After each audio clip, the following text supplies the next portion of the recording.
मैंने बहुत सारी आत्माएं देखी हैं, भूत चुड़ैलें, बहुत कुछ देखा है। सुशांत की स्पिरिट ने सिर्फ मुझे चूज नहीं किया, बहुत सारे लोगों को चूज किया। बहुत सारे पॉडकास्ट में देखेंगे कि लोग कह रहे हैं कि हमने सुशांत सिंह से बात करी है। आत्मा 13 दिन के लिए अंदर बाहर होती रहती है, इसीलिए कहते हैं कि 13 दिन में आपको उनकी जो बहुत पर्सनली यूज चीजें होती हैं उन चीजों को हटा देना चाहिए।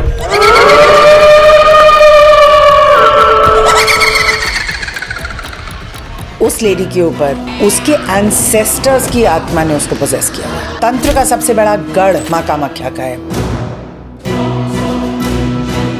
यहाँ पर हर कोई नहीं आ सकता। अगला मोदी जो भी होगा वो उसकी स्पिरिट कैसी होगी? डायनामिक होगी, बहुत एक्शन ओरिएंटेड होगी, हार्ड हिटिंग होगी, पर्सनालिटी एग्रेसिव होगी। 2025 में इंडिया का सुपर पावर बनना शुरू हो जाएगा और by 2029 India will be considered to be a super power. I am so surprised कि इन लोगों को ये नहीं पता कि अगर आप किसी पे वशीकरण कराएंगे तो उसके बाद आपका क्या होगा।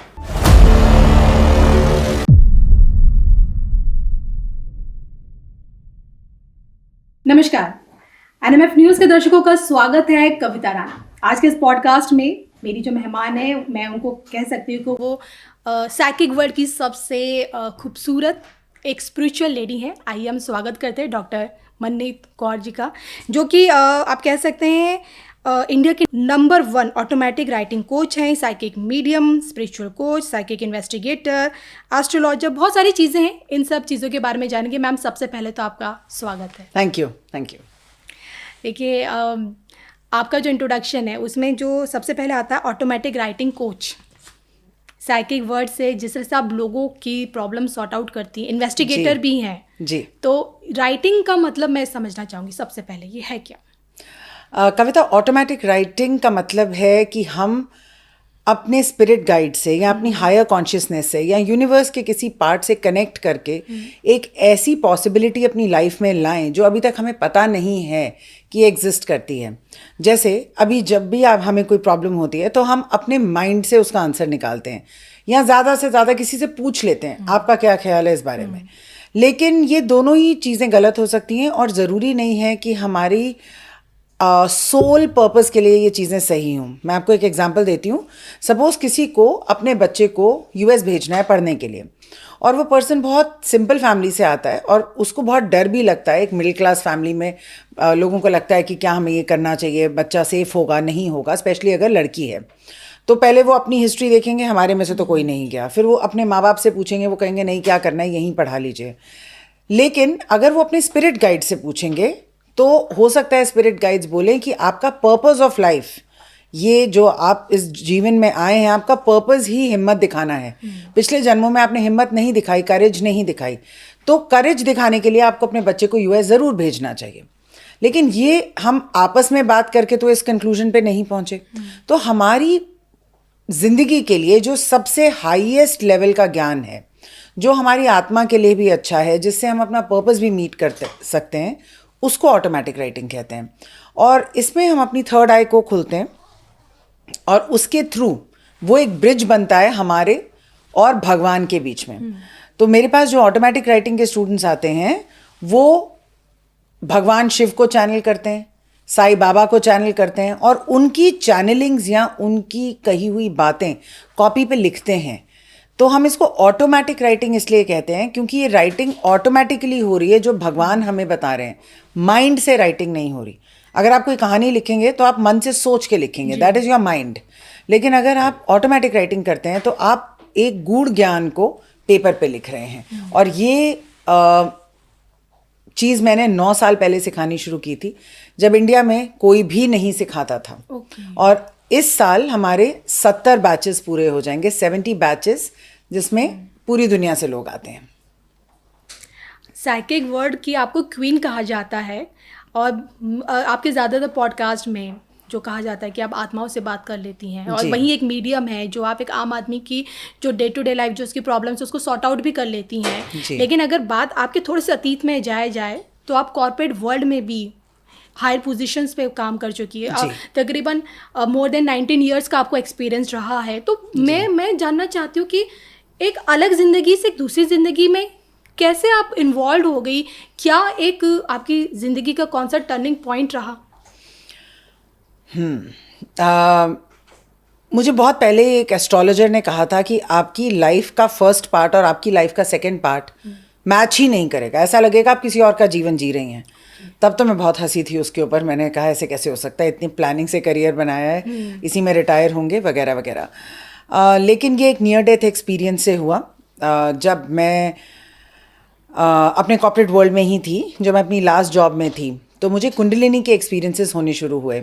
लेकिन मुझे तब पता नहीं था, क्योंकि हम रोज़ सुबह ऑफिस जाते हैं, क्या पता कुंडलिनी क्या होती है, और कभी कहीं दर्द हो रही है, कभी कहीं दर्द हो रही है। अब मैं पीछे मुड़ के देखती हूँ तो भगवान शिव मेरे सपने में आना शुरू हुए, वहाँ से ये सारी जर्नी शुरू हुई। और भगवान शिव ने कहा कि शुरुआत तो आपने मुझसे की है, लेकिन आगे जाके आपको देवी के पास जाना है। मैं एक सिख बैकग्राउंड से आती हूँ और मेरी दादी हिंदू थी और वो भगवान शंकर को बहुत मानती थी। मेरी बुआ एक साइकिक हैं, मेरे फादर की नानी पाकिस्तान में बहुत बड़ी साइकिक थी। लेकिन मेरे डैड आर्मी में थे। हमने कभी इन बातों को ना सोचा, ना माना, ना मुझे बताया गया और ना मेरे सामने इसका कोई खुलासा हुआ। लेकिन मेरी जर्नी शुरू हुई भगवान शिव के एक सपने से, जहाँ उन्होंने मुझे बताया कि मेरा पर्पस कुछ और है। फ्रैंकली कविता, जब बहुत बच्चे होते हैं, काम कर रहे होते हैं, इतनी बिजी लाइफ होती है, किसको पढ़िए कि पर्पस क्या है क्या नहीं है, अगले दिन की डेडलाइन होती है, खाना बनाना होता है, बहुत सारी चीज़ें होती हैं। तो मुझे कुछ खास समझ नहीं आई। लेकिन फिर मेरा एक नियर डेथ एक्सपीरियंस हुआ, जिसके चलते मेरी सारी साइकिक सेंसेस खुल गई। तो ऐसा एक्सपीरियंस था जिसमें मेरी आत्मा ने मेरी बॉडी को छोड़ दिया, और जब मैं ऊपर से अपनी बॉडी को देख रही थी तो मुझे लग रहा था कि अगर मैं मर गई हूँ तो मुझे लेने के लिए वाइट लाइट क्यों नहीं आई। ऐसा ही सुना था, बहुत रोशनी होती है, बहुत लाइट आती है, आपके पूर्वज आते हैं, मुझे तो कोई भी लेने नहीं आया। और थोड़ी देर के बाद फिर मेरे को एक आवाज़ आई कि तुम मरी नहीं हो। तो मैंने कहा फिर ये मैं ये दो कैसे हूँ। तो उन्होंने वहाँ से मुझे बहुत समझाया कि हम बहुत बचपन से तुम्हें कोशिश कर रहे हैं बताने की कि तुम्हारे अंदर साइकिक पावर्स हैं, तुमने प्लान किया था कि तुम इस जीवन में आके ये सब काम करोगी और तुम तो कहीं और ही बिजी हो गई। तो मैंने कहा अगर ये सब सच था तो मुझे कोई गुरु क्यों नहीं मिले, या मुझे तब कुछ क्यों नहीं हुआ। तो उन्होंने कहा क्योंकि ये आपके प्लान का पार्ट नहीं था, आपको खुद से ही करना था। तो मैंने कहा फिर आप मुझे किसी धार्मिक परिवार में पैदा करते, बिल्कुल साइंस लेड परिवार, और मेरे पेरेंट्स सारे धर्मों को मानते थे, कोई क्लू नहीं था। वहाँ से मेरी जर्नी शुरू हुई और वहाँ से मेरे सारे साइकिक सेंसेस खुले। तो कुछ कुछ शर्तें उन्होंने मेरे आगे रखी, मैंने उनके आगे रखी। उन्होंने कहा कि अगर जो हम तुम्हें बताएंगे तुम्हें लोगों को जाके बताना है। तो सबसे पहली चीज़ क्या पता चली, मेरी फ्रेंड के घर में आग लग जाएगी। आप मुझे बताइए, आप किसी को जाके ये बात बता सकते हैं कि आपके घर में आग लग जाएगी? सोचेगा आप पागल हो, या शायद आपने कुछ करा है इसलिए आपको ऐसा लगता है। मैंने उसको नहीं बताया। और तीसरे दिन जब वो दिया कर रही थी अपने घर में, उसके पूरे मंदिर में आग लग गई। अब मैं ये भी नहीं कह सकती थी कि मुझे पता है, तो मुझे समझ में आया कि मुझे इन्फॉर्मेशन अपने तक नहीं रखनी। फिर मैंने एक इंटरनेशनल एजेंसी के साथ काम करना शुरू किया जहाँ पे वो लोग किडनैप्ड गर्ल्स को ढूंढते थे। तो एज ए साइकिक आप क्या कर सकते हैं, आप कहीं पे भी बैठ के इस दुनिया में कोई भी होने वाली घटना को एक्सपीरियंस कर सकते हैं। पर वो एक्सपीरियंस मेरे लिए इतना पेनफुल था, मैंने उस एजेंसी के साथ 1.5 साल काम किया और मेरा सक्सेस रेट 60% था। मतलब 10 केसेस में से 6 में मैं बता देती ये लड़की कहाँ पाई जाएगी। अब कभी कभी वो जिंदा होती थी, कभी कभी नहीं होती थी। लेकिन उसको ढूंढने में जो मैं एक्सपीरियंस करती थी वो वही फियर एक्सपीरियंस करती थी जो वो लड़की एक्सपीरियंस कर रही होती थी। तो बहुत ज़्यादा पेनफुल था। जो लोग कहते हैं मिसिंग लोगों को ढूंढते हैं, इसलिए अब मैं नहीं ढूंढती मिसिंग लोगों को, मैं ये काम मैंने बंद कर दिया। क्योंकि मिसिंग इंसान को ढूंढने के लिए वो सब चीज़ों के थ्रू जाना पड़ता है जिसके थ्रू वो गया होगा, क्योंकि आपकी साइकिक सेंसेस उसको ऐसे ही फॉलो कर पाती हैं। जैसे एक डॉग होता है, अगर हम उसको कुछ स्मेल कराते हैं, फिर वो हंटर डॉग फिर वो वहीं जाता है जहाँ उस इंसान को ले जाया गया होता है। वैसे ही आपकी इंट्यूशन भी वहीं जाती है और आपको पूरी फीलिंग्स होती हैं। तो ये नियर डेथ एक्सपीरियंस था जहाँ से ये सब चेंज हुआ। और जब मैंने इस एजेंसी के साथ काम किया और काफ़ी अच्छे सक्सेस रेट के साथ काम किया, तो मुझे पता चला कि मेरा पर्पस ऐसे पूरा होगा। फिर भी मैंने काफ़ी साल लगाए, क्योंकि इट्स वेरी इजी टू से कि मैं आपका फ्यूचर बता दूंगी, ये बहुत बड़ी रिस्पॉन्सिबिलिटी भी होती है। लोग टूल से बताते हैं, टैरो यूज़ करते हैं, एस्ट्रोलॉजी यूज़ करते हैं। अब मैं सोल एस्ट्रोलॉजी यूज़ करती हूँ बहुत सालों के बाद। उससे पहले मैं सिर्फ अपने इंट्यूशन से बताती थी। मैंने टैरो डेक खरीदा, वो कार्ड खोल के क्या कहने वाला होता था मुझे पहले ही पता होता था, इसके नीचे ये लिखा हुआ है। तो फिर मुझे रियलाइज़ हुआ कि मुझे इसकी ज़रूरत नहीं है। अगर मैंने ट्रेडिशनली स्पिरिचुअलिटी सीखी होती, ट्रेडिशनली हीलिंग सीखी होती, तो tarot is a great tool, astrology is a great tool. लेकिन अगर आप यहाँ पे आपकी इंट्यूशन है और आपको पहले ही पता है, तो आपको नीचे की सीढ़ियों की ज़रूरत नहीं है। और ये इंट्यूशन जो है कविता, मेरी पास्ट लाइफ से आ रही है, क्योंकि मैंने इस लाइफ में तो कुछ ऐसा प्रैक्टिस किया ही नहीं, ना कोई मंत्र चैंटिंग की। गॉड गिफ्टेड है, मेरे पिछले जन्मों का प्रारब्ध कर्मा है। वहाँ मैं इतना कर चुकी हूँ ये कि वो एक लेवल पे करके तो आप मेरी मृत्यु क्या हुई बता होगी। सकते हैं कि किस तरह की इंट्यूशन आती है? अगर कोई भी चीज़ होती है, आंखें बंद करते तो आपको दिखने लग जाता है। देखिए 5 तरह के सेंसेस होते हैं हमारे, साइकिक सेंसेस। एक में दिखता है, एक में सुनाई देता है, एक में स्मेल आती है। जब एक टीचर होता है या एक मास्टर होता है, जैसे कि मैं हूँ, अभी मैंने आपको बताया मैं 70 बैचेस पढ़ा चुकी हूँ इस वर्कशॉप के, तो हम सबके सारे सेंसेस खुले हुए होते हैं।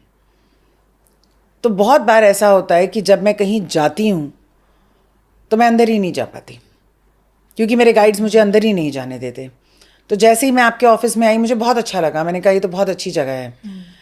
जब हम अंदर आ रहे थे और वो सीढ़ियाँ थीं, तो मैंने कहा हमें यही चढ़नी होंगी, और अनामिका और मेरे ड्राइवर ने कहा नहीं, बिल्कुल भी नहीं, ऐसा नहीं हो सकता, ऐसे हमें यही चढ़नी है। फिर हमने सपने से पूछा, सपने ने कहा हाँ मैम ऐसे जाना है। तो बहुत छोटी छोटी चीज़ें होती हैं, आपको पता होता है, नोइंग से पता होता है, देखने से पता होता है। अभी जब मैं आपके पास आ रही थी, हम एक होटल में रुके थे। जब हम वहाँ पे गए अंदर और एक कमरे में गए, तो वहाँ पे मैंने कहा यहाँ तो बहुत सारे लोग हैं, बाद में आते हैं। वो बहुत सारे लोग नहीं थे। ओके, उस रूम में, उस वॉशरूम में थे। जी जी जी। तो मेरी कोलीग ने कहा मैम, और मुझे लगा कि उसके आगे ऑलरेडी 2 लोग खड़े हैं, तो मैं इनको छोड़ के कैसे जाऊं। वो एक्चुअली लोग नहीं थे, वो आत्माएं थी। तो यानी कि हम आत्माएं देख लेती हैं? हाँ। ओके। और कभी कभी बहुत मुश्किल हो जाता है, बिकॉज पता नहीं चलता कि कौन सी आत्मा है, और क्योंकि देख के बिल्कुल ऐसे ही लगते हैं जैसे हमें। ओके, तो अब जब आपने आत्माओं का जिक्र छेड़ ही दिया है, तो देखिए हर किसी के मन में एक जिज्ञासा होती है। देखिए मैं मानती हूँ कि मृत्यु अटल सत्य है, लेकिन फिर भी हम डरते हैं।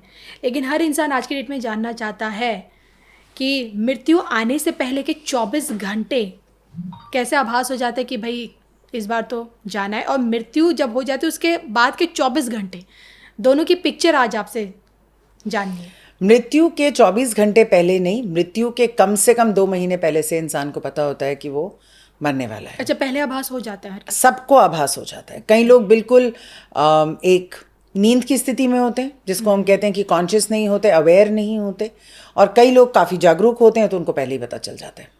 मेरी एक फ्रेंड के फादर की अभी हाल ही में डेथ हुई है।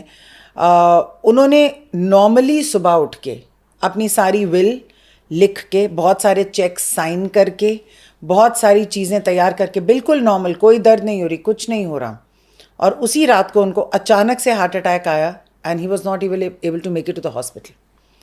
तो कैसे किसी को पता होता है? सबसे पहले इसका आभास हमें अपने माइंड से ही हो जाता है। आप नोटिस करेंगे कि लोग कहने लग जाते हैं कि ये दिवाली अच्छे से कर लेते हैं, और मन में सोचते हैं क्या पता अगली दिवाली हो या नहीं हो। ये एक बहुत बड़ा साइन होता है। तो जो साथ वाले लोग होते हैं, अगर आप ध्यान से सुनेंगे किसी की भी बात, तो आपको पता चलेगा कि ये बातें लोग करना स्टार्ट कर देते हैं, लेकिन वो अवेयर नहीं होते कि वो ये बातें कर रहे हैं। जैसे लोग फाइनेंशियल प्लानर्स को बुला के, कुछ लोग फाइनेंशियल प्लानर्स को बुला के कहते हैं कि 18 तक जितना आप कर सकते हैं, मेरा बच्चा जब तक 18 का होगा, जितना आप कर सकते हैं आप कर लीजिए। क्यों? जब वो 20 का होगा तो क्या आप नहीं होंगे? लेकिन वो उसी नंबर पे अटक जाते हैं। कई लोग 50 में कहना स्टार्ट कर देते हैं कि 50 हो गया, बस अब इसके आगे जी के क्या करना है। Where is it coming from? बाकी लोग तो नहीं कहते। तो मैं इस बात को मानती हूँ कि लोगों को पता चल जाता है 24 घंटे पहले से। तो बहुत सारे साइंस आने लग जाते हैं। आपकी सांस जो है या तो बहुत तेज़ चलने लग जाती है या बिल्कुल हल्की हो जाती है।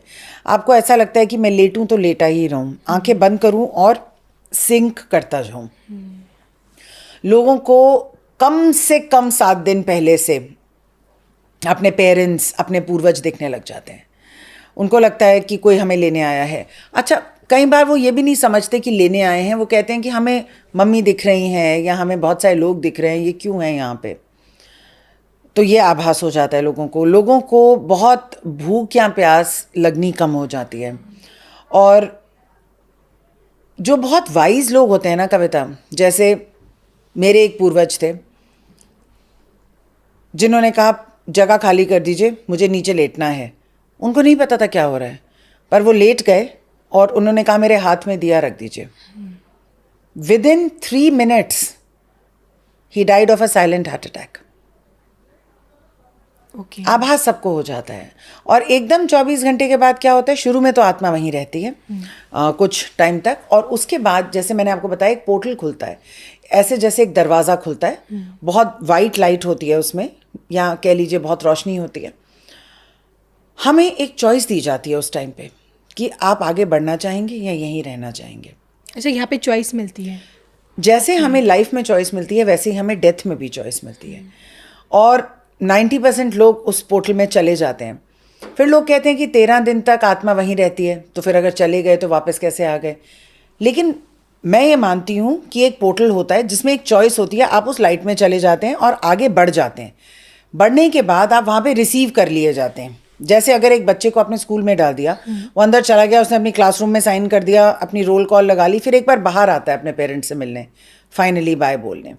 तो आत्मा 13 दिन के लिए अंदर बाहर होती रहती है जी। इसीलिए कहते हैं कि 13 दिन में आपको उनकी जो बहुत पर्सनली यूज चीज़ें होती हैं उन चीज़ों को हटा देना चाहिए। जैसे कि चप्पल, जैसे कि गद्दा, जैसे कि तकिया, जैसे कि उनका पर्सनल टॉवल या अंडरगारमेंट्स, या उनको कोई चीज़ बहुत प्यारी थी। मैं आज की डेट में मानती हूँ फ़ोन से प्यारा किसी को कुछ होता ही नहीं है, लेकिन लोग क्या करते हैं कि किसी और का फ़ोन यूज़ करना स्टार्ट कर देते हैं कि हमें इनसे बहुत प्यार था, हम इनका फ़ोन हम यूज़ करेंगे। लेकिन फ़ोन भी एक पोर्टल है। लेकिन कुछ लोग तो निशानी के तौर पर जैसे कुछ कपड़े रख सकते हैं, ज्वेलरी रख सकते हैं। हाँ, अब जो ज्वेलरी की बात है, ज्वेलरी होता है मेटल, ठीक है। मेटल सबसे ज़्यादा आत्माओं को आकर्षित करता है और बहुत जल्दी उससे ट्रांसफरेबल होती हैं चीज़ें। तो अगर किसी के कपड़े और ज्वेलरी आपको रखना है तो पहले उसको 1 साल के लिए किसी कबर्ड में या लॉकर में रख दीजिए, उसके बाद आप उसको यूज़ करें जब वो एनर्जी उसमें से निकल जाए। तब तक आत्मा के आने के वापस चांसेस होते हैं। तो वो 24 घंटे में आत्मा उधर ही होती है, एक बार जाती है फिर आती है और अपने लव्ड वंस को देखती है, अपनी चीज़ों को देखती है और वहाँ से फिर आगे बढ़ती है। ये तो आपने बताया कि जैसे कोई मर जाता है तो उसकी चीज़ें नहीं रखनी चाहिए, 13 दिनों का बताया। लेकिन देखिए ना, हम काशी जाते हैं मोक्ष की प्राप्ति के लिए, महाकुंभ है 140 साल बाद आया मोक्ष की प्राप्ति के लिए। तो ये आत्माओं के सफ़र में मोक्ष की प्राप्ति का क्या कॉन्सेप्ट है? देखिए, जो वैदिक नॉलेज है वो रिलीजियस तरीके से अलग से बताती है, लेकिन जो साइकिक नॉलेज है और जो स्पिरिचुअल नॉलेज है वो ये कहती है कि मोक्ष का मतलब होता है कि जन्म और मृत्यु के बंधन को छोड़ देना। मोक्ष doesn't mean going into the light. Light में तो 90% लोग चले ही जाते हैं। जो आत्मा नहीं बनते, जो प्रेत योनि में नहीं जाते, वो लाइट में चले जाते हैं। पर लाइट का मतलब वो फिर से जन्म लेंगे, द थ्योरी ऑफ रीइंकार्नेशन, जो भगवत गीता भी बताती है जी। तो जब आप वापस जन्म लेंगे तो इसका मतलब आप मोक्ष तो नहीं मिला आपको। ये कहने की बात है कि प्लैनेट्स ऐसे अलाइंड हैं। आपका एस्ट्रोलॉजी चार्ट बहुत क्लियरली बता सकता है कि आपको मोक्ष मिलेगा या नहीं मिलेगा। अच्छा। कुछ कुछ प्लैनेट्स की ऐसी प्लेसमेंट्स होती हैं जहाँ से आपको पता चल सकता है, आपके 12वें घर से पता चल सकता है कि मोक्ष के क्या चांसेस हैं। हम सब यहाँ पे एक स्कूल की तरह आते हैं, हर बार जन्म लेते हैं, कुछ ना कुछ सीखते हैं, जाते हैं, कुछ सीख पाते हैं, कुछ नहीं सीख पाते, फिर उसको वापस आके सीखते हैं। जब तक वो साइकिल ख़त्म नहीं हो जाता, एक आत्मा को कोई हक नहीं है कि वो मोक्ष को प्राप्त हो जाए। कहने का ये मतलब है कि ये हो ही नहीं सकता जब तक आपके सारे लेसन्स लर्न नहीं हो गए। जैसे कि जब हम स्कूल में बहुत सारे एग्ज़ाम्स देते हैं, और सारे एग्ज़ाम्स पास करते हैं तभी क्लास से नेक्स्ट क्लास में जाते हैं। वैसे ही हमारी आत्मा इस जीवन में बहुत सारे लेसन सीखने आई है। कुछ लेसन आपने सीखे, कुछ नहीं सीखे, फिर वो अगले जन्म में। ऐसे करते करते जब वो पूरा बैग ऑफ लेसन्स ख़त्म हो जाएगा और तब जाके आपके जीवन जो है वो ख़त्म होंगे। आपको साइकिक इन्वेस्टिगेटर भी बताया जाता है, तो कोई आपका एक ऐसा केस जिससे आपको भी बहुत कुछ सीखने को मिला हो, जिसे आपने सॉर्ट आउट किया हो? मैं पैरानॉर्मल इन्वेस्टिगेटर नहीं हूँ, मैं पैरानॉर्मल एक्सपर्ट हूँ। मैं क्लियरिंग्स करती हूँ, पोजेशंस की क्लियरिंग्स करती हूँ, पर इससे पहले कि पॉडकास्ट देख के लोग रीच आउट करें, मेरी बुकिंग 1 साल की ऑलरेडी पीछे चल रही होती है। मैंने बहुत सारे केसेस देखे हैं जो मेरे को बहुत अजीब भी लगे। पैरानॉर्मल लेवल पे पोजेशंस जो हैं वो काफ़ी होती हैं। एक लेडी है मेरी, क्लाइंट है, यूएस में बेस्ड है, उसके पेरेंट्स बॉम्बे में बेस्ड हैं। उस लेडी के ऊपर उसके एंसेस्टर्स की आत्मा ने उसको पोजेस किया हुआ है। लोग सोचते हैं कि कोई बाहर की चीज़ हमें पोजेस करेगी। जी। उसके केस में उसके एंसेस्टर्स, उसके जो पूर्वज हैं, उन्होंने ही उसको कैप्चर किया हुआ है। तो ये जो गर्ल थी, जो लेडी थी, पिछले जन्म में वो 3 भाइयों का एक पार्ट थी और ये सबसे छोटा भाई थी और इसके ऊपर 2 भाई थे और पेरेंट्स थे। जो पेरेंट्स और 2 भाई थे वो बहुत अच्छे थे, धर्म कर्म को मानते थे, वगैरह वगैरह सब कुछ करते थे। और ये जो सबसे छोटा भाई था वो कुछ नहीं करता था और उसको लगता था कि ये पैसे जो हैं, काफ़ी पावरफुल और वेल्दी फैमिली थी और उसको लगता था कि ये पैसे मुझे मिलने चाहिए। तो कुछ ना कुछ करके उसने पॉइजन करके पहले तो अपने पेरेंट्स को मरवा दिया। उसके बाद जो बड़ा भाई था उसके साथ बहुत अच्छी दोस्ती करके वो दोनों एक तरफ हो गए और बीच वाला जो भाई था उसके अगेंस्ट करवा के उसको गुंडों से मरवा दिया। अब एक ही भाई रह गया, पेरेंट्स भी गए, वो वाला भाई भी गया, अब एक ही भाई रह गया।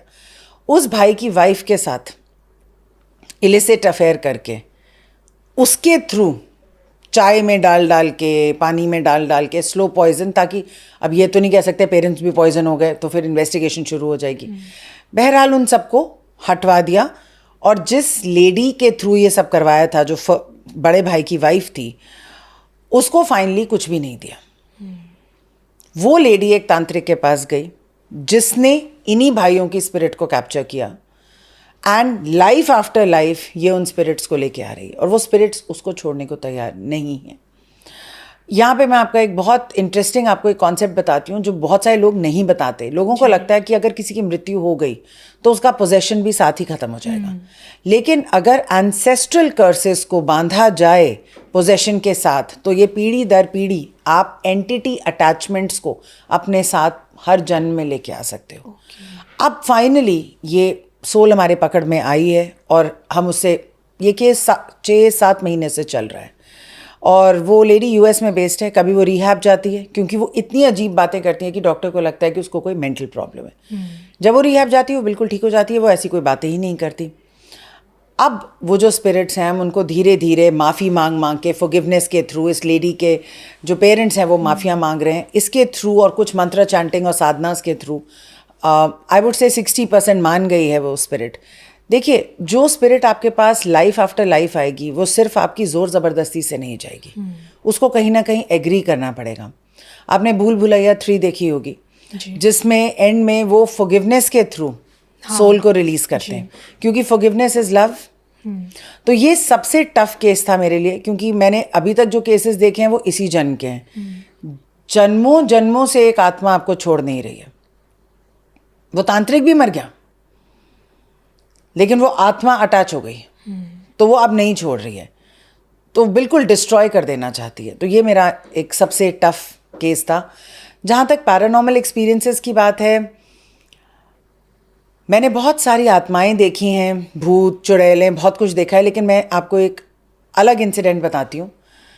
मैं और मेरे फ्रेंड्स ऋषिकेश जा रहे थे बाय कार और रात का टाइम था और नहीं, ऋषिकेश से आ रहे थे जी, रात का टाइम था और गूगल जैसे सबसे छोटा रास्ता दिखाता है। मेरे काफ़ी केसेस ऐसे ही होते हैं गूगल देख देख के, 5-6 तो हो चुके हैं अब तक। और हम लोग हमने छोले भटूरे वाले का वहाँ पे कोई एक फेमस, वहाँ पे सात्विकत मेरठ में कोई एक दिल्ली छोले भटूरे या कोई एक फेमस शॉप है, हमने उसका एड्रेस लगाया और वो ले गया हमको रात को 9 बजे एक शमशान घाट में। रास्ता अब समझ ना आए, you can't go wrong with Google. फिर कैसे पहुंच गए हम वहाँ नहीं पता, पहुंच गए। और बीच बीच में ना जब नेट चला जाता है तो गूगल भी चला जाता है, आप वंडर करते रहते हो कि अब कहाँ जाना है। तो ऐसी एक जगह पे जाके हम पहुंच गए। हमने कहा ये कहाँ आ गए, चलो रिवर्स करते हैं, गलत रास्ता आ गया, गाड़ी ना चले। अब ऐसे में आपको सारी हॉरर मूवीज़ याद आ जाती हैं। ना चले, और ये 2019 अप्रैल की बात है। किसी तरीके से हमने वहाँ से गाड़ी निकाली, ऐसे लग रहा था गाड़ी जम गई है। हमने कुछ मंत्रा चैंटिंग्स प्ले करी, तब तक ये पूरा कंफर्म नहीं था कि ये पैरानॉर्मल एक्टिविटी, ऐसे लगा कि गलत जगह पहुँच गए हैं। किसी तरीके से वहाँ से निकले और हमें नॉर्मल रोड दिखाई दी। हमने कहा इस रोड को पकड़ते हैं। किसी से पूछा भैया कहाँ है, उसने कहा सामने ही है। सामने गए, आप मानेंगे नहीं, हमने कोई यू टर्न नहीं लिया, कोई सर्कुलर टर्न नहीं लिया, कोई गोल चक्कर नहीं काटा। हम उसी रोड पे चले और फिर वहीं पहुंच गए।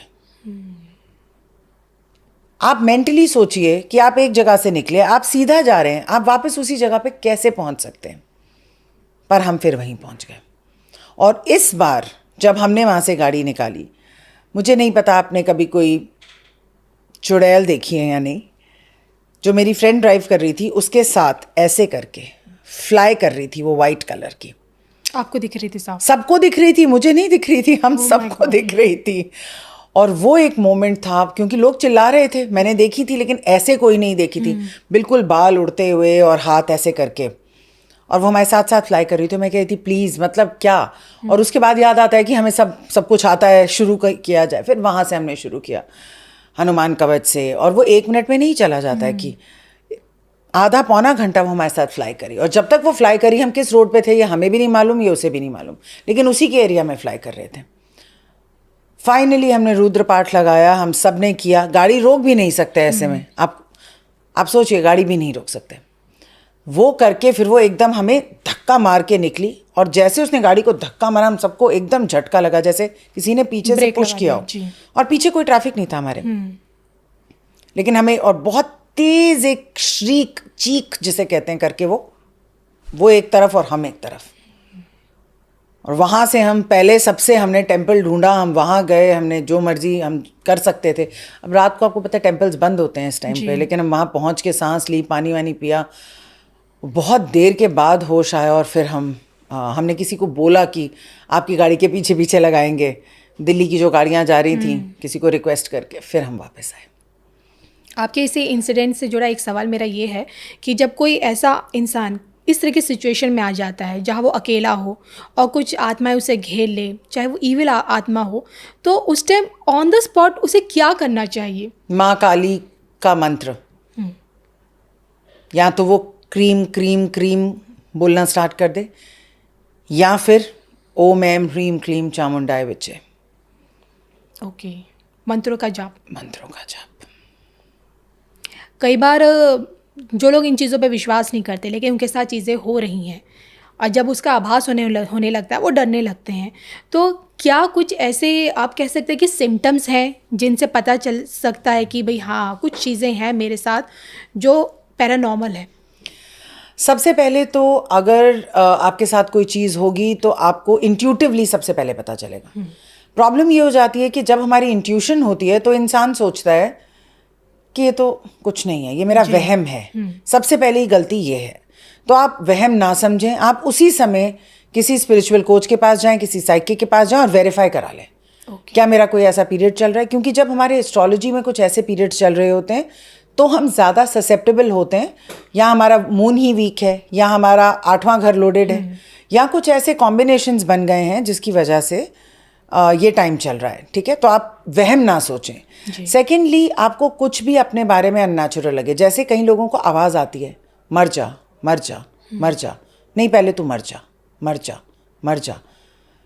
एक क्लाइंट मेरे पास आया था जो कहता था मुझे ऐसा सुनाई देता है। मैंने कहा ऐसा क्यों नहीं सुनाई देता, मैं मर जाती हूँ। अगर मैं अपने आप को बोलूँगी तो मैं यही बोलूँगी मैं मर जाती हूँ। आपको कोई थर्ड पर्सन बोल रहा है मर जा, क्योंकि वो मेरे पास आके उसने मुझे कहा मुझे सुसाइडल थॉट्स आ रहे हैं। मैंने कहा अच्छा कैसे? मरने जैसे। अब यहाँ पे तो आपको कुछ पता नहीं चला, आपको लगा सुसाइडल आ रहे हैं, आपने डॉक्टर को देखा, हाँ आपने डिप्रेशन की दवाई ली, हाँ। फिर आप पूछेंगे कि फिर मैंने उनसे पूछा आपको एग्जैक्टली कोई आवाज़ आ रही है? हाँ आवाज़ आ रही है। आवाज़ क्या आ रही है? मर जा। इसका मतलब someone is giving the command कि मर जा। अगर किसी को अपने थॉट्स आएंगे तो आएंगे मुझे मर जाना चाहिए। Understanding the difference. तो जो पैरानॉर्मल एक्सपर्ट्स होते हैं वो आपको ये डिफरेंस बता देंगे। तो मैंने कहा कि जब मैं कपड़े सुखाने जाती हूँ तो जब मैं ऐसे देखती हूँ 12th फ्लोर से तो वो मुझे कहती है कूद जा बहुत मज़ा आएगा, कूद जा बहुत मज़ा आएगा।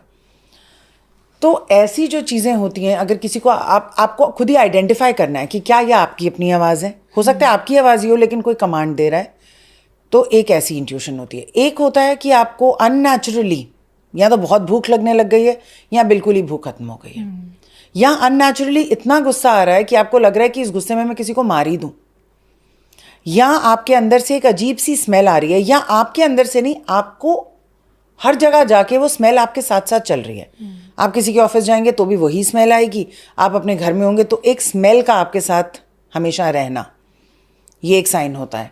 और आपका मंदिर जाने का मन ना करना, मंत्र चैंटिंग के लिए नहीं बैठने का मन करना, जो लोग बहुत धार्मिक होते हैं उनसे एकदम कटने का मन करना, और बहुत ज़्यादा हर चीज़ को छोड़ देने का मन करना, या मुझे अंधेरे में रहने दो, लाइट से सूर्य में जाने में प्रॉब्लम, धूप में नहीं जाने का मन करना, ये सारे साइंस जो होते हैं ये इग्नोर नहीं करने चाहिए। इनमें से अगर 2 साइंस भी आपके हैं तो just to be very sure आप दिखा दीजिए एक बार। कहते हैं कि precaution is better than cure, ठीक है ना। तो प्रिकॉशंस के तौर पर अगर कोई इंसान जानना चाहे क्या इन चीज़ों में जाना ही नहीं है, कभी ये चीज़ें हमें छुए भी ना, तो ऐसे में क्या स्टार्टिंग से खुद से क्या प्रिकॉशंस लेना चाहिए व्यक्ति को अपनी डे टू डे लाइफ में, अपनी लाइफ में उन चीज़ों को फॉलो करना चाहिए? डेफिनेटली आधा घंटा आपको पूजा करनी चाहिए, चाहे आपको अच्छा लगे ना लगे, आपको आधा घंटा पूजा करनी चाहिए। हम सब एक्सक्यूजेस निकालते हैं, बच्चे हैं, फैमिली है, जिम्मेवारी है, लेकिन आधा घंटा एक मिनिमम टाइम है जो आपको पूजा करनी ही चाहिए। और इसमें या तो आपको दुर्गा कवच करना चाहिए, या हनुमान कवच करना चाहिए, या माँ काली का कोई मंत्र करना चाहिए, और इसको नियमित रूप से करना चाहिए। अगर आप जीवन भर नहीं कर सकते तो कम से कम इसको 365 डेज, 1 साल ज़रूर करें, ताकि उसका कोई इफ़ेक्ट आपके ऊपर हो। 1.25 लाख मंत्रों का उच्चारण कहते हैं मंत्र को सिद्ध कर देता है, लेकिन वो इजी मंत्र होते हैं। जो उग्र मंत्र होते हैं उनको कम से कम 3.25 लाख बार आप करें। अब आप इसको डिवाइड कर सकते हैं, एक टारगेट बेस्ड प्रैक्टिस बना लेंगे तो आपको भी इंकरेजमेंट रहेगी कि देखिए 1.25 लाख का माइलस्टोन मैंने हिट कर लिया वगैरह। दूसरी चीज़ जो हमें हमेशा करनी चाहिए, जब भी हम बाहर से आते हैं, हमें अपने आगे, जैसे हम डोरबेल बजाने वाले हैं उस टाइम पे हमें 3 तालियां बजानी चाहिए, अपने आगे और अपने पीछे और अपने लेफ्ट साइड पे और राइट साइड पे। तो अगर कोई भी चीज़ आपके साथ चिपकी हुई आ रही होगी तो वो नहीं आएगी। पहले के टाइम में आपको याद होगा कि लोग पैर धो के अंदर आते थे, आंगन होता था। अब आंगन नहीं है लेकिन बाथरूम तो है, या अगर आपकी कोई बालकनी है, कोई आंगन है, इंडिपेंडेंट हाउस है, तो आप अपने जूते तो कम से कम हाथ में ही लेके आइए। बाहर भी रख नहीं सकते, लक्ष्मी जी के साथ अन्याय हो जाएगा ये तो आप अपने जूते जहाँ पे भी शू रैक में रखते हैं वहाँ रखिए। उसके बाद सीधा बाथरूम में जाइए, या तो नहाइए और या अपने कम से कम हाथ, मुंह और पैर नमक से धोइए, तो आप कुछ भी एनर्जी अपने साथ अंदर नहीं ला सकते। तीसरी चीज़, हमेशा पानी में गंगा जल मिला के उसका छिड़काव करिए। नहाने के पानी में कोई जड़ी बूटी मिला के, या कभी दूध मिला के, कभी काला तिल मिला के, हनुमान जी के नाम से पहला स्नान आप वहीं से शुरू करें, पहला पानी जो आप अपने ऊपर डालते हैं। शावर से नहा रहे हैं तो कोई बात नहीं, आप नमक अपनी बॉडी पे रगड़ सकते हैं और फिर नहा सकते हैं, और नहाते वक्त आप हनुमान जी का स्मरण करते रहें। तो कोई भी अगर ऐसी चीज़ आपके साथ चिपकी हुई होगी तो उतर जाएगी। इसी के साथ क्या कुछ ऐसे लक्षण हैं कि फैमिली को दिखने लगे या आपको भी दिखने लगे कि अगर कोई स्पिरिट आपको पोजेस कर लेती है, तब कैसे पता चले? आप बहुत डिफरेंट बिहेव करने लग जाएंगे और आपके अंदर कोई बड़ी अजीब सी, या तो एक विड्रॉल आ जाएगा, आप दुनिया से कटना स्टार्ट कर देंगे, आपको बहुत तेज़ गुस्सा आने लग जाएगा, आपकी खाने की आदतें बदल जाएंगी। अगर आप शराब नहीं पीते तो आपको पीने का मन करेगा, नॉनवेज नहीं खाते तो खाने का मन करेगा, आप अजीब अजीब सी मूवीज़ की तरफ आकर्षित होंगे, हॉरर मूवीज़ देखने का आपको मन करेगा, कुछ आपकी आदतें ऐसी चेंज होंगी। अगर आपके करीबी लोग आपके साथ कुछ सालों से रह रहे हैं तो आपको एकदम बता देंगे। इन सब के बीच आपके एक पॉडकास्ट था जिसमें आपने सुशांत सिंह का भी जिक्र किया था, सुशांत सिंह राजपूत का, और उसमें तो देखिए आपने बहुत सारी चीज़ें बताई थी। तो मैं ये आपसे जानना चाहती हूँ कि दर्शक जानना चाहते हैं कि आखिरकार सुशांत के स्पिरिट ने आपको ही क्यों चूज़ किया? सुशांत की स्पिरिट ने सिर्फ मुझे चूज़ नहीं किया, बहुत सारे लोगों को चूज़ किया। बहुत सारे पॉडकास्ट में देखेंगे कि लोग कह रहे हैं कि हमने सुशांत सिंह से बात करी है। कोई भी जब मीडियम होता है कविता, तो उसकी साइकिक सेंसेस ओपन होती हैं। जो आत्माएं होती हैं वो बहुत हज़ारों लोगों में से देख पाती हैं कि अच्छा इसका एंटेना खुला है, मतलब इनके पास जाके हम बात कर सकते हैं। तो केवल मेरे से बात नहीं की, उन्होंने बहुत लोगों से बात की है, और वो ये चाहते हैं, and I am using the present tense here, कि लोग उनके ऊपर किताब लिखें। वो ये चाहते हैं कि उनके साथ जो हुआ वो सबको पता चले और लोग इसके लिए पकड़े जाएं और लोगों का खुलासा हो। कुछ हद तक एक सेंटिमेंट ने, मीडिया ने इसकी हेल्प भी करी थी और इस कॉज को काफ़ी आगे तक वो लेके गए थे, लेकिन फाइनली उन आवाज़ों को दबा दिया गया, चीज़ों को बंद कर दिया गया, इन्वेस्टिगेशंस आगे नहीं हुई, और ये हम सब जानते हैं कि क्यों। तो वो उसकी जो आत्मा है वो भटक रही है ये कह के कि मेरे साथ इतना कुछ हो गया। लोग चाहते भी हैं लेकिन एफर्ट कोई नहीं करना चाहता। हम सबको थ्रेटनिंग मेल्स आती हैं, मेरे ऑफिशियल ईमेल आईडी पे अभी भी आती हैं। अब देखिए आप तो इन चीज़ों में है ही इन्वॉल्व।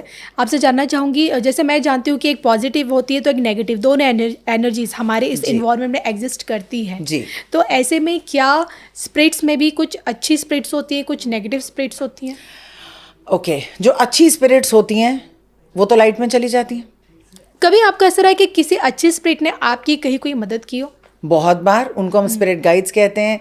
वो हमारे पूर्वज भी हो सकते हैं। बहुत बार की है मदद। बहुत बार जब मुझे कभी रिजर्वेशन नहीं मिल रही होती या फ्लाइट टिकट्स नहीं मिल रही होती, बहुत बार मुझे अपनी मॉम की आवाज़ सुनाई देती है और वो कहती है अच्छा ठीक है अब तुम जाके अपने काम पे फोकस करो, 1.25 घंटे के बाद अपने ट्रैवल एजेंट को वापस फ़ोन करना। ओके। और उतनी देर में उसका ही मैसेज आया हुआ होता है कि मैम मैंने ढूंढ लिया आपके लिए टिकट। स्पिरिट गाइड जो होते हैं वो अच्छी स्पिरिट्स होती हैं, और स्पिरिट्स वर्ड जब हम यूज़ करते हैं तो वो ये सब योनि की स्पिरिट्स होती हैं, आत्माएं वगैरह। और हम सबके स्पिरिट गाइड्स होते हैं और हम सबके स्पिरिट गाइड्स हमारी हेल्प भी करते हैं। आपने देखा होगा कि बहुत बार मैं इसको कहती हूँ बर्न्ट टोस्ट थ्योरी। आपने सुना है बर्न्ट टोस्ट थ्योरी के बारे में? इसका मतलब अगर आप ब्रेकफास्ट खा रहे हैं और आपका टोस्ट जल गया तो गुस्सा आएगा आपको फिर से टाइम लगेगा, फिर से आप टोस्ट बनाएंगे, फिर उसको खाएंगे। जो आपका एक्स्ट्रा टाइम लगा इस टोस्ट को बनाने में, उसमें भगवान आपको आगे या तो किसी एक्सीडेंट से बचा रहे थे या किसी और चीज़ से बचा रहे थे। तो जब भी आपको डिले हो जाए किसी चीज़ में, आप ऑफिस टाइम से ना पहुंच सकें या आपको कैब ही नहीं मिल रही हो, याद रखिए कि आगे कुछ ऐसा है जिससे आपके स्पिरिट गाइड्स और भगवान आपको बचा रहे हैं। ऐसा मेरे साथ बहुत बार हो चुका है। उसी रोड पे एक्सीडेंट होना जिसमें मुझे ट्रैवल करना था, और सिर्फ मेरे साथ नहीं बहुत सारे लोगों के साथ होता है। एक एयरक्राफ्ट था जिसमें काफ़ी साल पहले अजीब तरीके से उसमें आग लगी थी और केवल 2 सीट्स जो थी उसकी वो गायब हो गई थी, और केवल वो 2 सीट्स थी पूरी फ्लाइट में जो खाली थी और बाकी सारे लोग सेफ थे। तो जब उन 2 पैसेंजर्स से पूछा गया बाद में कि आप फ्लाइट पे क्यों नहीं आए, तो उन्होंने कहा हम आ ही नहीं पाए और हमें इतना दुख है, उस समय इतना गुस्सा हुआ, लेकिन वही 2 सीट्स थी जो उड़ के डिस्ट्रॉय हो गई। तो हमारे स्पिरिट गाइड्स कविता हर जगह पर होते हैं, हर जगह पर हमारे स्पिरिट गाइड्स होते हैं और वो हमारी तरह तरह से मदद कर रहे हैं, चाहे हमें दिखाई दे चाहे ना दे। बिल्कुल। अब मैं आपसे ये भी जानना चाहूँगी कि जो आपकी ये जो इंट्यूशन पावर है, जो आपकी ये गॉड गिफ्टेड जो साइकिक पावर है, तो इसके बेस पे कभी आपने सोचा है, कभी आपके माइंड में रहा है कि भाई आने वाला फ्यूचर हमारा कैसा रहेगा?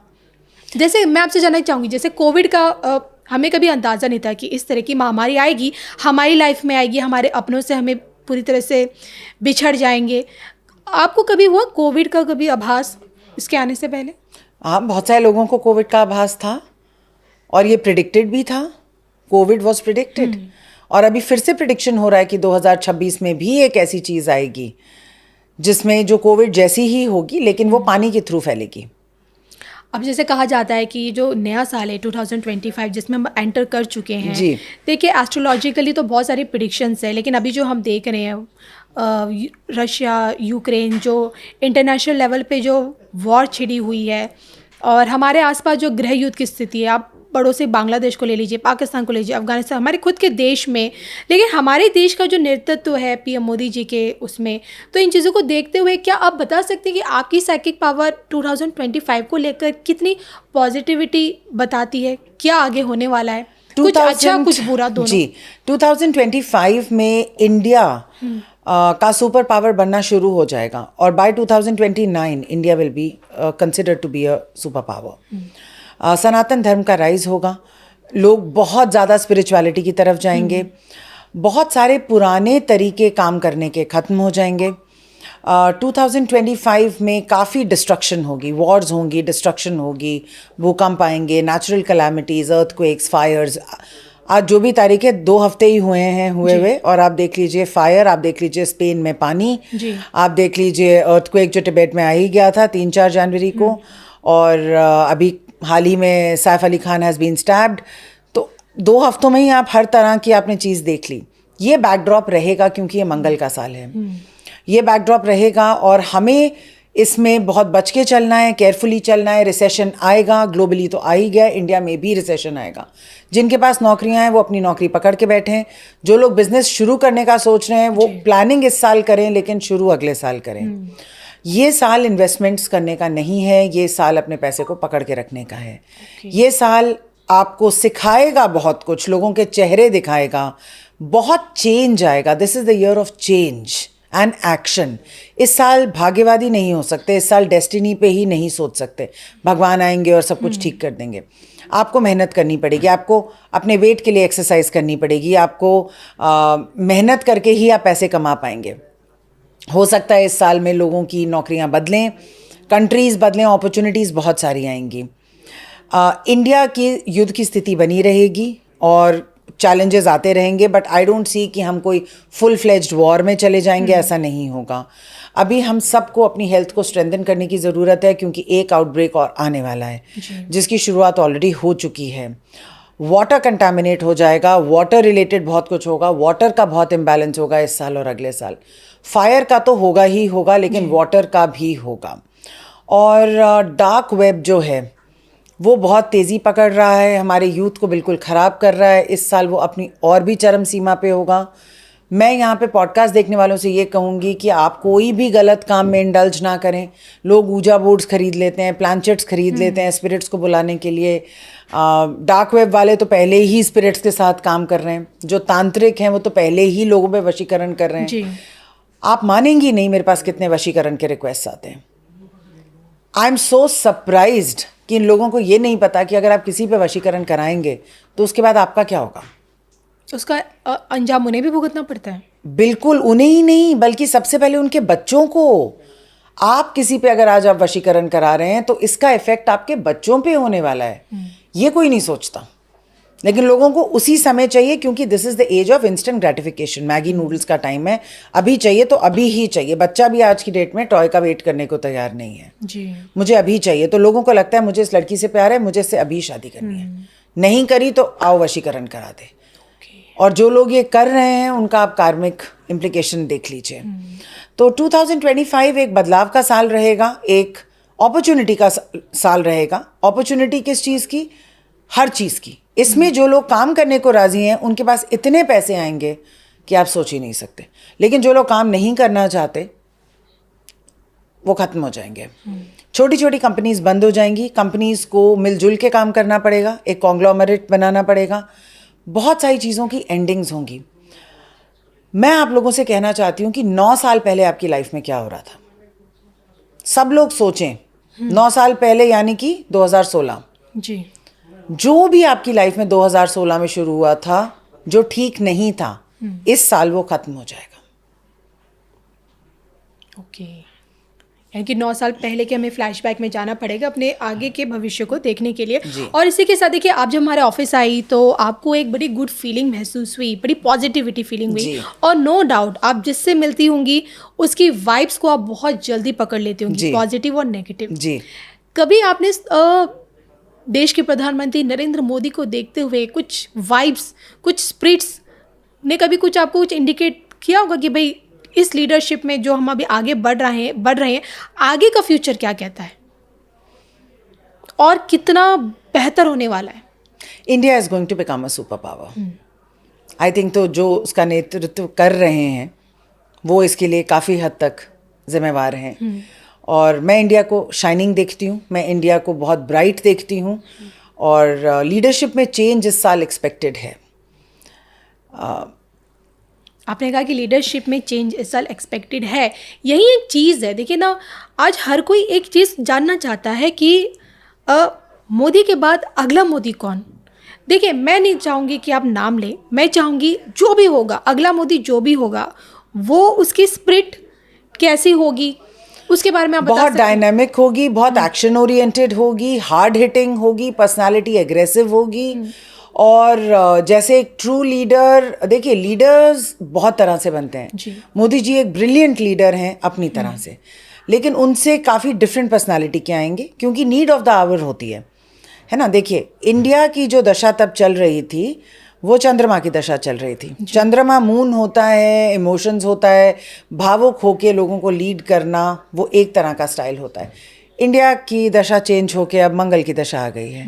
मंगल एग्रेशन होता है, पुलिस, आर्मी, तो पूरा प्रशासन ही थोड़ा अब कड़क तरीके से चलेगा, डिसिप्लिन से चलेगा। जो भी आएगा उसकी पर्सनालिटी डिसिप्लिन्ड होगी, स्ट्रिक्ट होगी, अथॉरिटेरियन होगी, क्योंकि अब कंट्री की ये नीड है।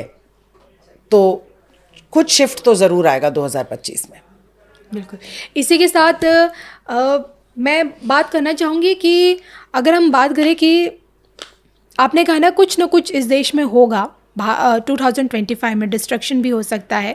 कई बार ऐसे सवाल उठते हैं कि गृह स्थिति जैसा माहौल बनेगा, देश को बांटने वाले, कहीं से कोई वॉर, भारत पे किस तरह का हमला। भारत पे दबाव बना रहेगा। मुझे नहीं लगता कि फुल फ्लेज्ड हमला होगा, लेकिन दबाव बना रहेगा, कंपटीशन का दबाव बना रहेगा, हमारे जो दुश्मन देश हैं उनका बना रहेगा। तो हो सकता है कि हल्का फुल्का कुछ हो, पर फुल फ्लेज्ड वॉर के लिए तो मुझे नहीं लगता आज की डेट में कोई भी कंट्री करना चाहेगा, या जिस टाइप के रिसोर्सेज लगते हैं ऐसा लगता नहीं।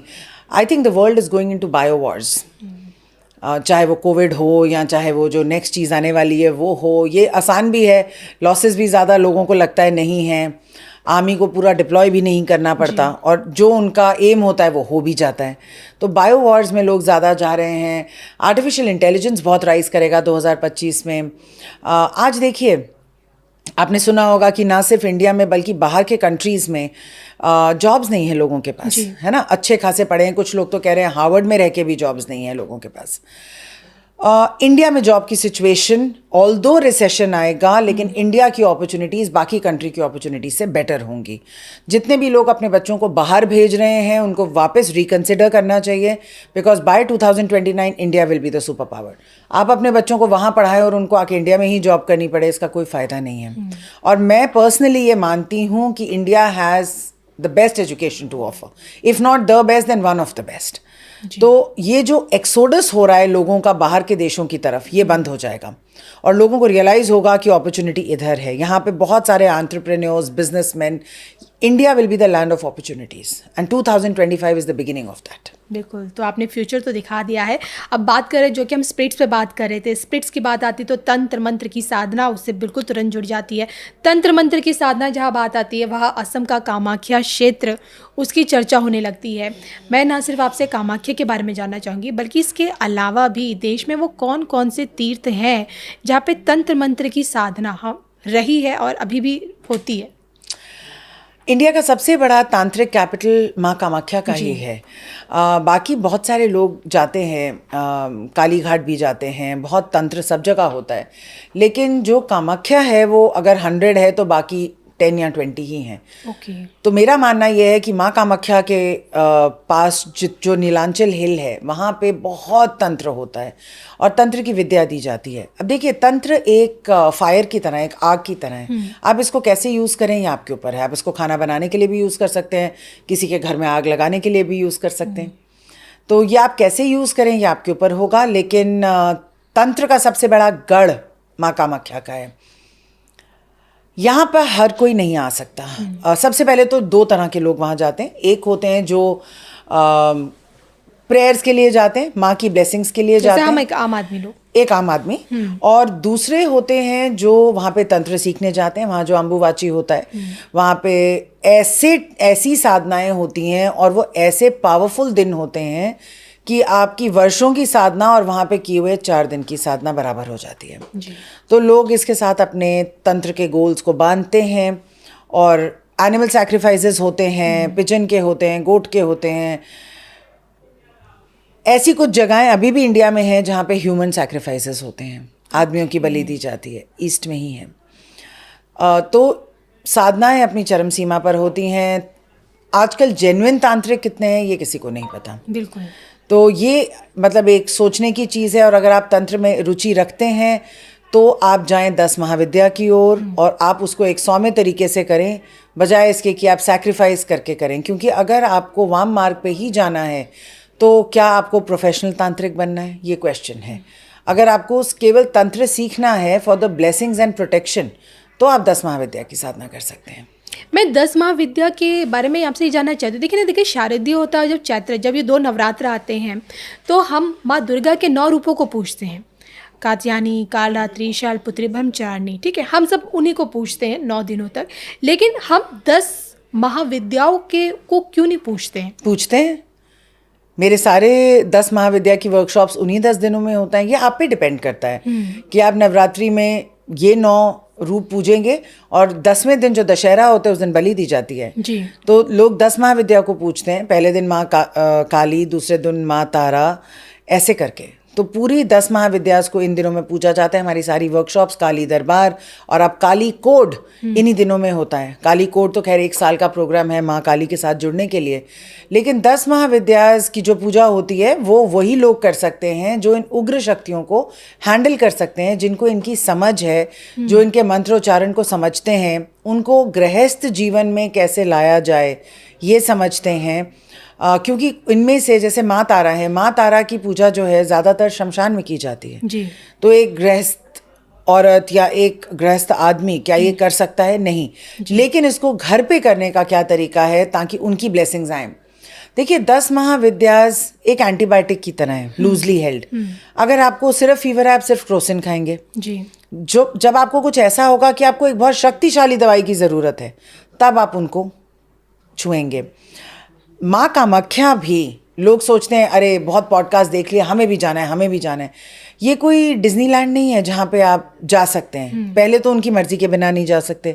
दूसरा, अगर आप वहाँ जाके हो भी आए तो आपके जीवन पे कोई खास प्रभाव नहीं पड़ेगा जब तक आपको ये नहीं पता होगा कि वहाँ जाके करना क्या है, या क्या आपको वहाँ जाना भी चाहिए कि नहीं। क्या हर एक को माँ कामाख्या जाना चाहिए? जी नहीं।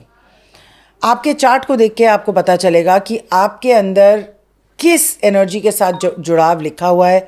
क्या ये व्यक्तिगत जुड़ाव है या आपके फैमिली के लेवल का जुड़ाव है? क्या आपके पिछले जन्म के कुछ अधूरे काम रह गए हैं जो आपको वहाँ पे जाके पूरे करने हैं? ये एक बहुत गूढ़ ज्ञान है कविता। This is not a temple you just गो।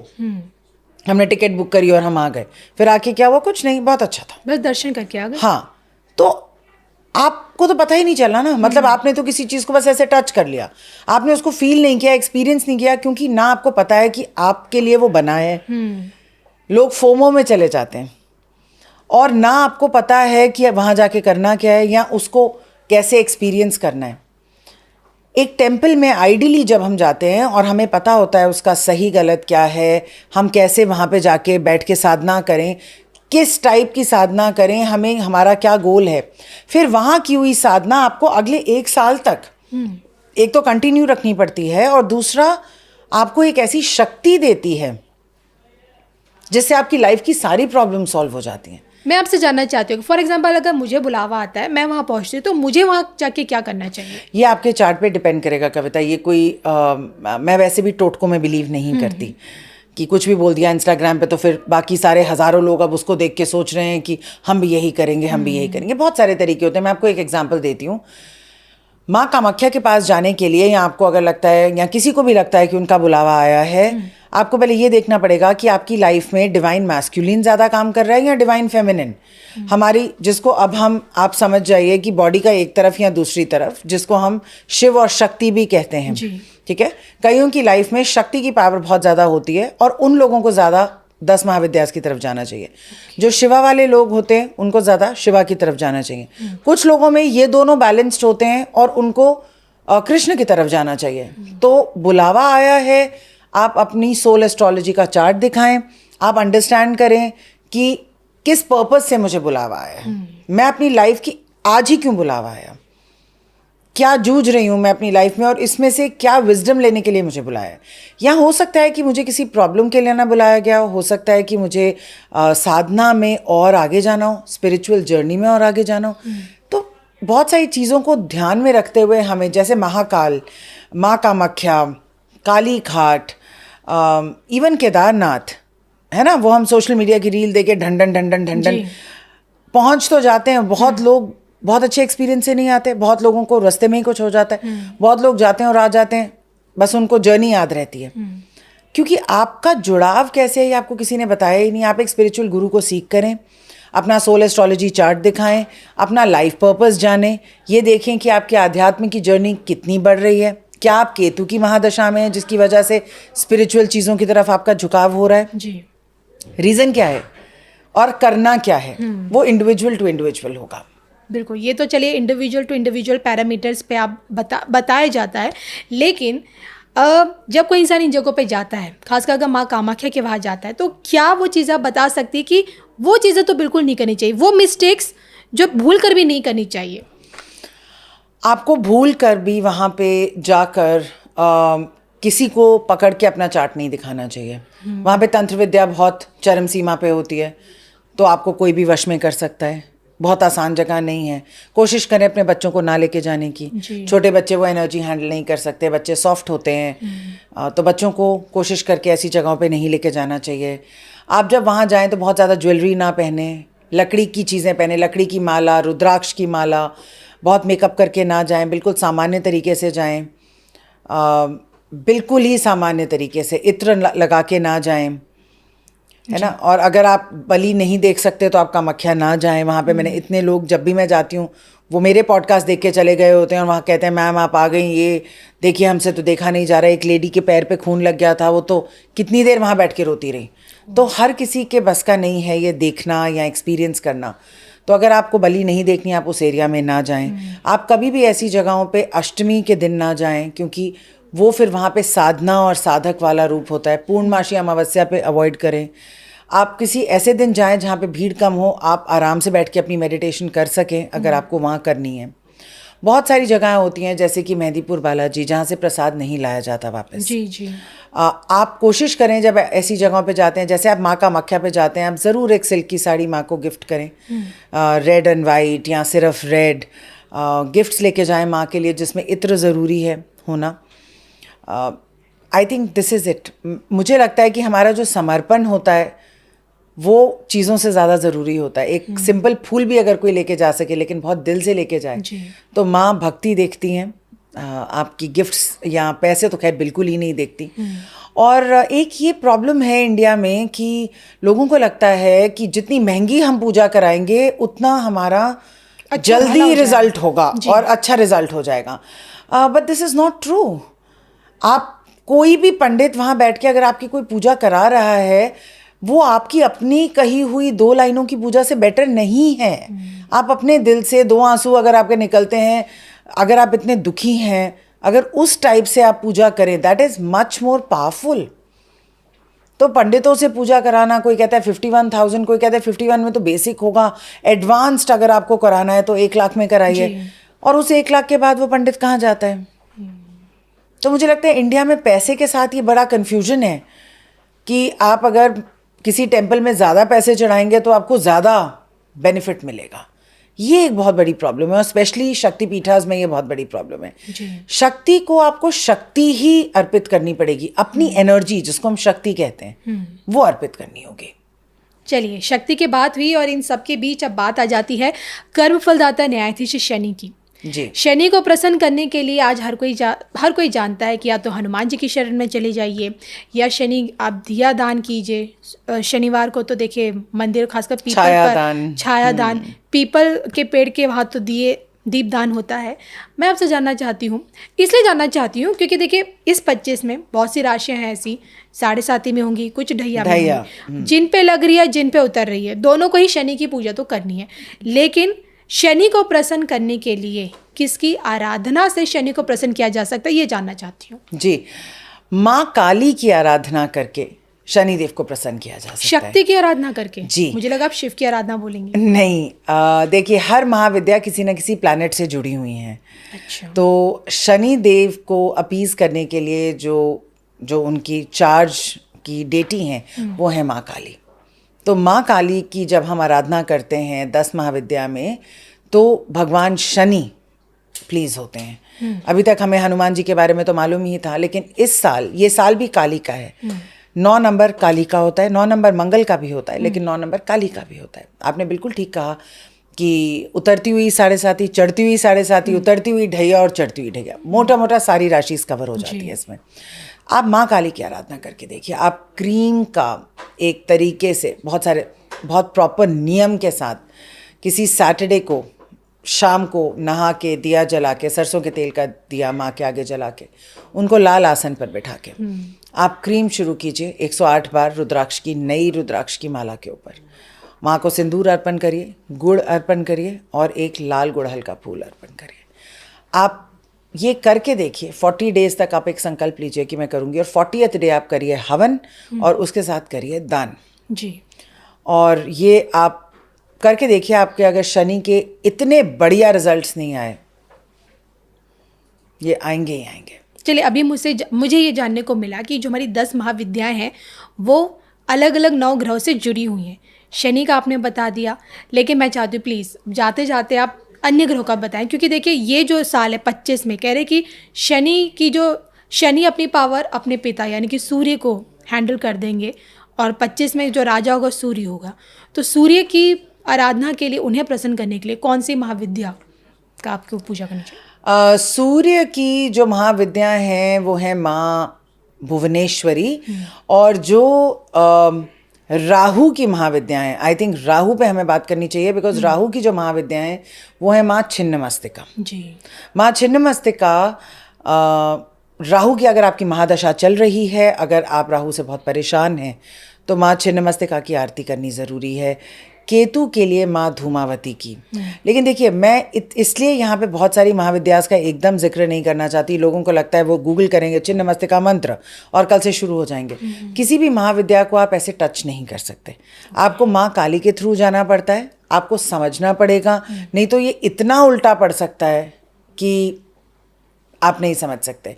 एक सिंपल सी, तो ऐसा कहते हैं कि माँ काली का जो मंत्र है, चाहे वो क्रीम हो, चाहे 10 महाविद्या वाला मंत्र हो, कम से कम आपको 3 साल करना पड़ता है before you can touch any other महाविद्या। या तो 3 साल एक आम आदमी के लिए कह रही हूँ मैं, नहीं तो जो लोग इंटेंस करते हैं, जैसे मैं अपनी वर्कशॉप्स कराती हूँ, उन लोगों ने 3-3 लाख मालाएं ख़त्म कर दी हैं 6 मंथ्स के अंदर, ताकि जब अगला नवरात्रा आए, क्योंकि वो नवरात्रि टू नवरात्रि वर्कशॉप होती है, तो जब अगली नवरात्रि आए तो वो 2nd महाविद्या माँ तारा को शुरू कर सकें। लेकिन कई लोगों की कुंडली देख के जब हम बताते हैं, कई लोगों के लिए हम कहते हैं कि माँ त्रिपुर सुंदरी की कीजिए जी, या माँ छिन्नमस्ता की कीजिए, या माँ मातंगी की कीजिए। लेकिन मैं ये कहना चाहूँगी कि पॉडकास्ट देख के कोई ये ना समझे कि हम मंत्र ढूंढें और कल से उसका शुरू कर दें। आप जिस मंत्र से शुरू कर सकते हैं वो है क्रीम, और वो है माँ काली का मंत्र। आप पहले माँ काली के कम से कम 1.25 लाख मंत्र पूरे करें और उसके बाद किसी और महाविद्या के बारे में सोचें। चलिए, तो महाकाली के रास्ते महाविद्या को प्रसन्न करने का तरीका तो आपने हमें इस पॉडकास्ट में बताया। जाते जाते मैं अंकों पर आना चाहूँगी, क्योंकि नववर्ष की शुरुआत में बहुत सारे पॉडकास्ट, बहुत सारे एस्ट्रोलॉजर्स ने देखिए मूलांक 1, 2, 3 का भविष्य कैसा होगा ये बताया, भाग्यांक क्या होता है ये समझाया। लेकिन आपके पॉडकास्ट में मैंने एंजल नंबर, मैंने सुना नंबर 1, नंबर 2, ये होता क्या, पहले मैं आपसे जानना चाहूँगी। एंजल नंबर्स सीक्वेंशियल नंबर्स होते हैं, मतलब एक ही नंबर का बार बार प्रकट होना, जैसे 111, 222, एक ही नंबर रिपीट हो रहा है, उसको एंजल नंबर्स कहते हैं। मिरर नंबर्स भी कहते हैं, जैसे 1212, 6969 या 6996। तो इन सब नंबर्स की, देखिए नंबर्स की एक वाइब्रेशन होती है और हर नंबर का एक मतलब होता है। तो उस नंबर का बार बार रिपीट होना मतलब आपकी लाइफ में वो आपको भगवान संकेत दे रहे हैं कि इस तरफ ध्यान दीजिए। जैसे 1111 आपको बताता है कि हर कुछ एक ही है। ये उन लोगों की लाइफ में होता है जो लोग बहुत जजमेंट करते हैं या जिन लोगों को लगता है कि हमें बहुत रिजेक्टेड फील हो रहा है। जैसे आप एक परिवार में ले लीजिए, एक बहू है, उसको लगता है कि सब लोग एक तरफ हैं और मैं एक तरफ हूँ। उसको 1111 दिखाई देने का मतलब कि आप भी परिवार के साथ जुड़िए, आप भी इन्हीं का एक पार्ट हैं। और 1111 ये भी कहता है कि आपकी स्पिरिचुअल जर्नी शुरू होने वाली है। आप ऐसी बुक्स पढ़िए, ऐसा कंटेंट देखिए, ऐसे पॉडकास्ट देखिए जिससे आप यूनिवर्स से जुड़ सकें। 222 जो नंबर होता है वो रिलेशनशिप्स का नंबर होता है, तो डेफिनेटली आप रिलेशनशिप्स में कोई ना कोई एडवाइस मांग रहे हैं भगवान से। और 2 कहता है कि आप अपने इमोशंस को बैलेंस करके रखें, पहले अपने आप से प्यार करें जी, और फिर आपकी लाइफ में मैं कुछ दूंगा। 3 के जितने भी रेपिटेटिव नंबर्स होते हैं, कई लोगों को 33 दिखाई देता रहता है, कईयों को 333, कई कहते हैं हम रात को सो के उठे तो 330 हुए थे या 333 हुए थे। 3 नंबर जुपिटर का है और ये अगेन आपकी स्पिरिचुअल जर्नी को दर्शाता है, क्रिएटिविटी को दर्शाता है। तो 2025 में आप कह लीजिए कि, या वैसे ही एंजल नंबर्स जो होते हैं, 3 का एंजल नंबर है कि आप कुछ क्रिएटिव करें, लाइफ को थोड़ा सा शिफ्ट करने की ज़रूरत है।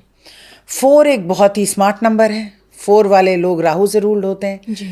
और 4 के लिए कहा जाता है कि आप थोड़ा सा इमोशनल होइए और थोड़ा सा सच गलत ठीक सोच के चलिए, डोंट बी ब्लाइंड। जी। 5 नंबर वाले काफ़ी चतुर होते हैं और काफ़ी स्मार्ट होते हैं, काफ़ी फास्ट होते हैं। इन लोगों के लिए कहा जाता है कि आप बिजनेस करें, कम्युनिकेशन रिलेटेड कुछ ना कुछ करें तो बहुत अच्छा रहेगा। कई लोगों को 666 दिखता है। 6 is a family number, 6 is also the number of change. तो अगर आप कोई जॉब ढूंढना चाहते हैं या ढूंढ रहे हैं या घर शिफ्ट करने का सोच रहे हैं और आपको 555 या 666 दिख रहा है, तो इसका मतलब आपका काम बन जाएगा। Okay. 7 is the number of deeper changes and spirituality. Deeper changes कैसे आती हैं? जब किसी की डेथ हो जाती है या जब कोई पेन होता है, लेकिन उसके बाद आपको बहुत अच्छा लगता है, तो इमीडिएटली कुछ खतरा है, लेकिन आगे जाके ये आपको आपके पाथ के साथ जोड़ता है। 8 is the number of Karma. तो कार्मिक लेवल पे आप जूझ रहे हैं और 8 is also the number of infinity. तो इनफाइनाइट सक्सेस आपको मिल सकती है, भगवान आपके साथ हैं, लेकिन पहले कर्मा ख़त्म कर दीजिए। जी। कर्मा कैसे ख़त्म होता है कविता? हम जब किसी को अवॉइड करते हैं, बात नहीं करते, किसी सिचुएशन को अवॉइड करते हैं, लोगों को करते हैं, तो कर्मा ख़त्म नहीं होता। इसलिए इंक्लूजन में आइए, आप लोगों के साथ डील करिए, प्रॉब्लम्स के साथ डील करिए, तब हम आपको इन्फिनिटी देंगे। जी। और 9 का तो साल ही है। 9 is the number of a completion of a cycle, endings. तो दुखी नहीं होना, कोई चीज़ छूट रही है उसको जाने दो, कोई जा रहा है उसको वापस मत बुलाओ। Endings are new beginnings. तो ये जो आपने बताया एंजल्स नंबर, ये ना सिर्फ हमें दिखते हैं बल्कि हमें डे टू डे लाइफ में जी कहीं ना कहीं इनको यूज़ होता है। चाहे अगर हम किसी होटल में जा रहे हैं, अपना नंबर जी। मिला रहे हैं, लिख रहे हैं, हाँ, जैसे लिफ्ट खड़ी होती है उसमें लिखा होता है 1111, मतलब दोनों लिफ्ट जो है 11th फ्लोर पे हैं, है ना। 1212, 22। तो आपको ये सिंक्रोनिसिटी हर जगह दिखेगी। दर्शक आपको बहुत सारे कमेंट्स में बताएंगे कि हाँ मैम हमें ये दिखता है। ओके। तो बहुत सारी चीज़ें थी जो हमने एंजल्स नंबर के बारे में जाना, स्पिरिट्स के बारे में जाना मैम से, चीज़ें किस तरह से काम करती है, साइकिक वर्ड किस तरह से साइकिक वर्ड में रह के मैम किस तरह से चीज़ों को टैकल करती हैं, और अपना पास्ट एक्सपीरियंस आपने हमारे दर्शकों के साथ शेयर किया। और जाते जाते आपका बस एक मैसेज हमारे दर्शकों के लिए। मेरा मैसेज ये है कि ये बहुत ही हाई एनर्जी का साल है। इस साल सबको अपनी स्पिरिचुअल जर्नी ज़रूर शुरू करनी चाहिए। बहुत सारे लोग इस साल स्पिरिचुअल हीलर्स बनना चाहते हैं, प्लीज़ बनिए। आप बिल्कुल मत डरिए, आपके पीछे यूनिवर्स है। अगर आपने स्पिरिचुअलिटी नहीं सीखी, सीखना शुरू कर दीजिए। जहाँ से अच्छा लगे वहाँ से कर दीजिए। आप सबका इंतज़ार भगवान और दुनिया दोनों कर रहे हैं। चलिए, इसी के साथ इजाज़त दीजिए। नमस्कार। Thank you ma'am.